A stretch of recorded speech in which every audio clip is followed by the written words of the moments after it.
A stable government builds a strong economy. स्थिर सरकार मजबूत अर्थव्यवस्था घडवतं, हे आजवर अनेक अर्थतज्ञांनी सांगितलेलं सूत्र. कारण देशात राजकीय स्थिरता असेल, धोरणांमध्ये सातत्य असेल, तर गुंतवणूक वाढते आणि अर्थव्यवस्थेला सुद्धा बळ मिळतं. 90च्या दशकात राजकीय अस्थिरतेचे वाईट आणि आर्थिक परिणाम भारताला भोगावे लागले. त्यामुळे गेल्या 12 वर्षांपासून देशामध्ये स्थिर सरकार असणं हा भारतीय अर्थव्यवस्थेसाठी सगळ्यात मोठा राजकीय स्ट्रेंथ पॉइंट मानला जातो. नरेंद्र मोदींचं सरकार हे केंद्रात मजबूत आहे, तर देशातल्या तब्बल 21 राज्यांमध्ये भाजप सत्तेत आहे. पण तरी सुद्धा भारताच्या अर्थव्यवस्थेमध्ये तयार झालेली अस्थिरता हा सगळ्यात मोठा विरोधाभास सध्या देशात दिसतोय. काही आर्थिक संकेत चिंता वाढवणारे आहेत. डॉलरच्या तुलनेत रुपया विक्रमी नीचांकी पातळीवर गेलाय. महागाई वाढण्याची भीती ही व्यक्त केली जाते आणि परकीय चलन साठ्यावर सुद्धा सध्या दबाव असल्याची चर्चा आहे. बरं, या सगळ्या मागे पश्चिम आशियामध्ये सुरू असलेलं युद्ध, जागतिक अनिश्चितता आणि तेलाच्या वाढत्या किमती ही कारणं सांगितली जातात. पण मग देशामध्ये इतकं मजबूत आणि स्थिर सरकार असताना देखील भारताच्या अर्थव्यवस्थेत ही अस्वस्थता का दिसतीये? स्थिर सरकार, अस्थिर अर्थव्यवस्था असा विरोधाभास का दिसतोय, असेही प्रश्न विचारले जातात. आणि याच मुद्द्यावर ज्येष्ठ अर्थतज्ञ सुरजित भल्ला यांनी एका लेखातनं विश्लेषण केलंय. भाजप निवडणुका तर जिंकतोय, पण अर्थव्यवस्थेसमोरची आव्हानं वाढत चालली आहेत, असं त्यांचं मत आहे. पण मग भारताच्या अर्थव्यवस्थेसमोर नेमकी कोणती आव्हानं आहेत? मजबूत सरकार असून देखील आर्थिक अस्थिरतेची चर्चा का होतीये? जगातली फास्टेस्ट ग्रोईंग इकॉनॉमी या मोदी सरकारच्या दाव्यामागचं वास्तव नेमकं आहे काय, समजून घेऊयात आजच्या व्हिडिओतनं. नमस्कार, मी आरती आणि तुम्ही बघताय बोल भिडू. 1989 ते 1999 हे दशक भारतीय राजकारणातलं सगळ्यात अस्थिर आणि उलथापालथीचं दशक मानलं जातं. या 10 वर्षात देशात संगीत खुर्चीसारखे पंतप्रधान बदलत होते. या काळात देशात 7 पंतप्रधान झाले. स्वातंत्र्यानंतर भारतात असलेली स्थिर सरकारची संकल्पना जाऊन या काळात युत्या, आघाड्यांचं राजकारण चालू झालं.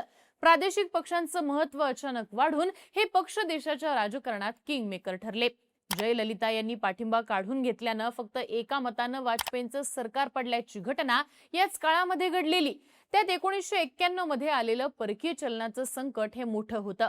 तेव्हा अर्थमंत्री मनमोहन सिंग यांनी उदारीकरण, खासगीकरण आणि जागतिकीकरणाचे एलपीजी मॉडेल आणत भारतीय अर्थव्यवस्था खुली केली. पण स्थिर सरकार नसल्यामुळे देशामध्ये मोठी गुंतवणूक करायला गुंतवणूकदार तयार होत नव्हते.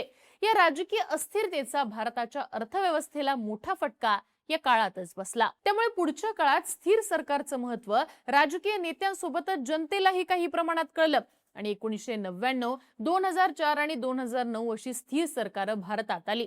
2014च्या मोदी लाटेमध्ये भाजप जेव्हा पूर्ण बहुमताने सत्तेत आलेलं, तेव्हा देशात एक नरेटिव्ह तयार झालं होतं. मजबूत नेतृत्व, स्थिर सरकार आणि डिसिजन मेकिंगमुळे भारताची अर्थव्यवस्था झपाट्याने वाढेल असा दावा केला जात होता. काही बाबतींमध्ये ते चित्र दिसलं देखील. भारत जगातली 5वी सगळ्यात मोठी अर्थव्यवस्था झाला. इन्फ्रास्ट्रक्चरवर मोठी गुंतवणूक झाली. Digital India, make in India, PLI scheme सारखे मोठे कार्यक्रम देशात आले. यातनं भारताने जगाला स्पष्ट संदेश दिला की भारत आता फक्त मार्केट नाही, तर प्रोडक्शन हब बनणार आहे. त्याच काळात भारताला जगातली फास्टेस्ट ग्रोईंग इकॉनॉमी म्हणूनही सादर केलं गेलं. मोठमोठ्या मंचांवरती भारताची ग्रोथ स्टोरी ही मांडण्यात आली. पण आता मात्र या ग्रोथ स्टोरीवरतीच प्रश्न उपस्थित केले जातात.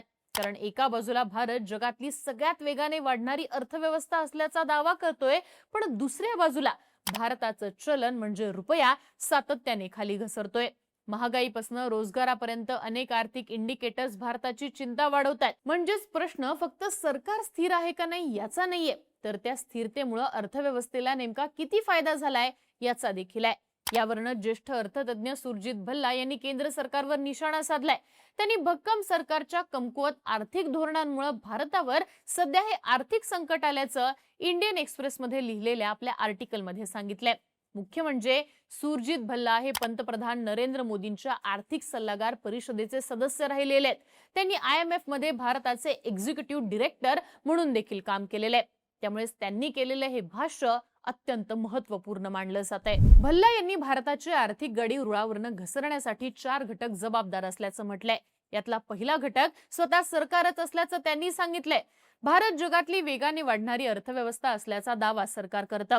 भारताचा जीडीपी वाढीचा दर गेल्या 35 वर्षांच्या ऐतिहासिक सरासरी इतका म्हणजे वर्षाला 6%. पण भल्ला म्हणतात ही आकडेवारी पूर्ण चित्र दाखवत नाही. आकडेवारीनुसार 2014ला भारतात भाजपचं स्थिर सरकार आल्यानंतर भारताचा जीडीपी ग्रोथमध्ये जगामध्ये 9वा, पर कॅपिटा जीडीपी ग्रोथमध्ये 8वा, तर डॉलर पर कॅपिटा ग्रोथमध्ये भारत जगात 16व्या क्रमांकावर आहे. म्हणजेच भारताची इकॉनॉमी आकाराने मोठी होतीये, पण सामान्य भारतीयांचं उत्पन्न तितक्याच वेगाने वाढत नाहीये, असं भल्ला यांचं मत आहे. पण इतर देशांशी तुलना केली तर अमेरिकन डॉलर्स मधील वाढीच्या बाबतीत बांगलादेश हा पहिल्या क्रमांकावर असून त्यांची सरासरी दरडोई वाढ वर्षाला 8.3% इतकी आहे. इथिओपिया 7.2%सह दुसऱ्या क्रमांकावर आहे, तर भारत केवळ 4.7%सह 16व्या क्रमांकावर आहे. त्यामुळे ही आकडेवारी भारतासाठी समाधानकारक नसल्याचं सुरजित भल्ला यांनी सांगितलंय. म्हणजेच भारताला सुपर पॉवर इकॉनॉमी म्हणून सादर केलं जात असलं तरी सामान्य नागरिकांच्या आर्थिक प्रगतीचा वेग अनेक छोट्या देशांपेक्षा देखील कमी आहे. त्यामुळे भारताला वेगाने वाढणारी अर्थव्यवस्था म्हणून प्रोजेक्ट करणं थांबवायला हवं, असा भल्ला यांचा दावा आहे. सरकारला अर्थव्यवस्थेत मोठे रिफॉर्म्स करण्याची गरज आहे हे समजते, पण त्यासाठी काही उपाय न करता इतर गोष्टींवर खापर फोडण्याचं काम सरकार करतंय, असं भल्ला यांचं स्पष्ट मत आहे. सुरजित भल्ला यांच्या मते भारताच्या अर्थव्यवस्थेची खरी स्थिती जीडीपी मध्ये नाही तर रुपयाच्या स्थितीवरनं समजते. भारत टॉप 5 अर्थव्यवस्था झाल्याचं सांगत असला तरी भारताच्या रुपयात सातत्यानं घसरण होतीये. गेल्या वर्षभरात भारतीय रुपया अमेरिकन डॉलरच्या तुलनेत सुमारे 12% घसरला. सलग 7 वर्ष ही घसरण होताना दिसतीये. 2025 मध्ये आशियातील सगळ्यात खराब कामगिरी करणाऱ्या चलनांमध्ये रुपयाचा समावेश झालेला आहे. आता भारतामध्ये मोठी राजकीय स्थिरता असताना भारतात मात्र मोठी गुंतवणूक होऊन रुपयाची वाटचाल स्थिर चलनाच्या दिशेनं व्हायला हवी होती. पण हाच मोठा विरोधाभास सध्या भारतात दिसतोय.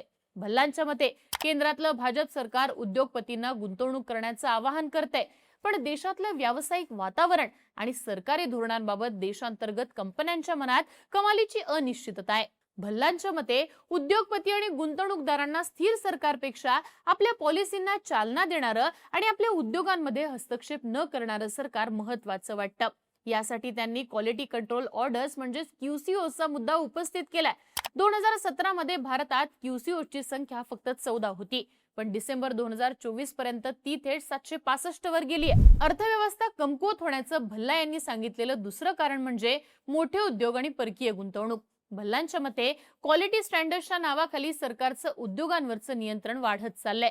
म्हणजेच भारत जास्त संकुचित अर्थव्यवस्था बनत चालल्याची भावना उद्योग क्षेत्रात निर्माण झाली आहे. याशिवाय त्यांनी बायलॅटरल इन्व्हेस्टमेंट ट्रीटी म्हणजेच BIT फ्रेमवर्क मध्ये केलेल्या बदलांवर देखील टीका केली आहे. कारण फॉरेन इन्व्हेस्टर्सना लीगल प्रोटेक्शन कमी मिळाल्याची भावना निर्माण झाली.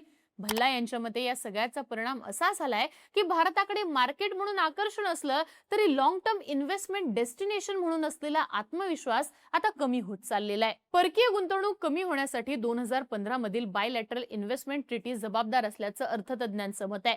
2015ला BIT मध्ये झालेल्या बदलांमुळे भारताला मेक्सिको आणि व्हिएतनाम सारख्या देशांपेक्षा देखील कमी आकर्षक बनवले.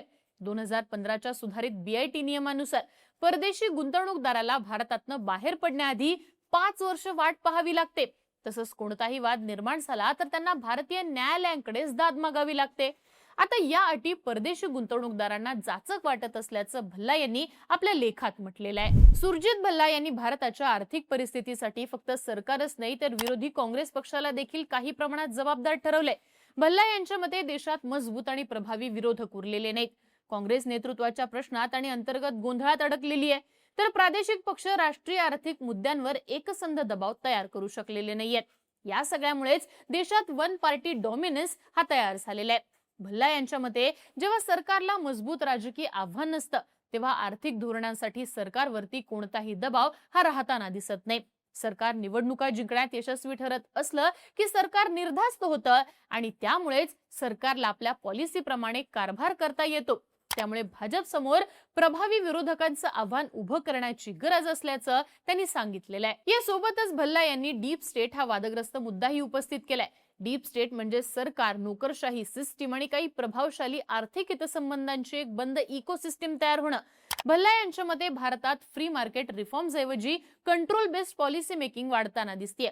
म्हणजे अर्थव्यवस्था खुली करण्याऐवजी नियम आणि निर्बंधच वाढलेले आहेत. निर्णय गुंतवणूकदारांना पूरक न होता कंट्रोलच्या दृष्टीने घेतले जात आहेत.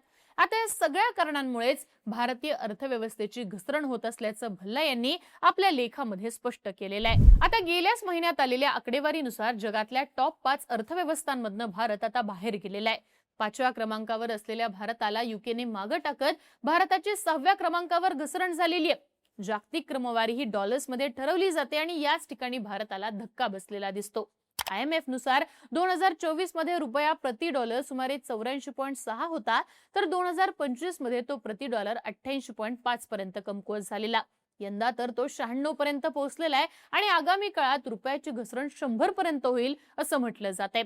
याचाच अर्थ असा की रुपयाच्या तुलनेत भारताचा GDP वेगाने वाढत असला तरी डॉलरच्या तुलनेत त्याचा परिणाम कमी दिसून आलाय. त्यामुळे मजबूत वाढ असताना देखील भारताची क्रमवारी घसरलेली दिसते. म्हणूनच भारताला मोठे धोरणात्मक बदल करण्याची गरज असल्याचं अर्थतज्ञ सांगतात.